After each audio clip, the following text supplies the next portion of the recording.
स्वागत आहे मित्रांनो तुमच्या या डेटा अनालिसिस व्हिडिओमध्ये. तुम्ही बघू शकता असाल एक ब्रेकिंग न्यूज आहे. ऍक्च्युली ट्रम्प जो आहे, ट्रम्प तात्या, तर ट्रम्प तात्यांनी आपल्या इंडियावर ऍडिशनल 25% टेरिफ त्या ठिकाणी लावलेलं. ऑलरेडी 25% टेरिफचं न्यूज होती. आता पुन्हा 25% टेरिफ त्या ठिकाणी लावले आणि टोटल जे टॅरिफ झाले ते 50% झाले. ते आपल्याला एक पॅनल्टी म्हणून त्यांनी लावलेलं आहे. ठीक आहे. तर मित्रांनो, ही पॅनल्टी काय आहे की आपण रशिया सोबत काही पेट्रोलियम पदार्थ मागवतो, ऑइल वगैरे, तर ते मागू नये असं ट्रम्पचं म्हणणं आहे.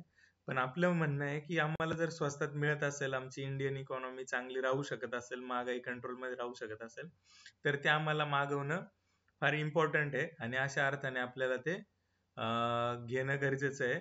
म्हणून आपण त्या अमेरिकेला सरळ सरळ दबाव झुगारून त्या गोष्टी केलेल्या आहेत. त्याची पेनल्टी म्हणून त्यांनी आपल्याला हे केलंय. तर ब्राझीलला आहे बऱ्यापैकी, त्यानंतर चायनाला 30% आहे. तर असं करत करत आपण सगळ्यात हायेस्ट टेरिफवर काम करतोय.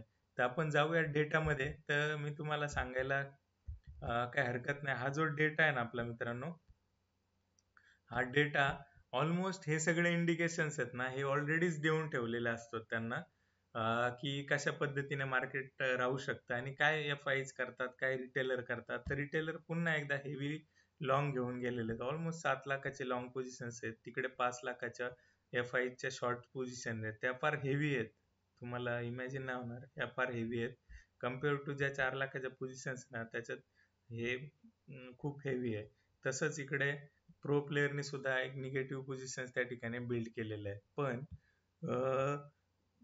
बऱ्याच वेळा असा अनुभव आलेला आहे की ट्रम्प तात्या बऱ्याचशा वेळा पलटी मारतात. म्हणजे एखादी गोष्ट त्यांनी हे केली की दुसऱ्या दिवशी ते नाही म्हणून सांगतात. आणि ऑलरेडी हे मोठे एक ट्रेडर आणि ऑपरेटर आहे, म्हणजे स्वतः पोझिशन्स त्या ठिकाणी क्रिएट केलेल्या असतात आणि त्यानंतरून एक अशी न्यूज आणतात की ती अपोजिट काम करून ट्रम्प तात्याला भरपूर फायदा होईल अशा पद्धतीने. तर डेटा ओव्हरऑल निगेटिव्ह आहे.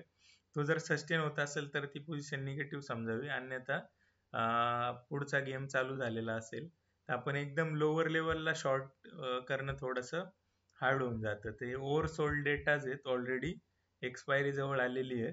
तर आता ते रिव्हर्सल होण्याचे चान्सेस पण वाढू शकतील. तर थोडंसं स्टे अवे, मार्केट कुठे जाणार नाही, पण ऍटलीस्ट ज्यावेळी आपण जरा डाऊटफुल असू अशा वेळी मार्केटमधून थोडंसं लांब राहायला काही हरकत नाही. ठीक आहे. तर every negative news is positive news, अशा अर्थाने तुम्ही ते ट्रीट करू शकता.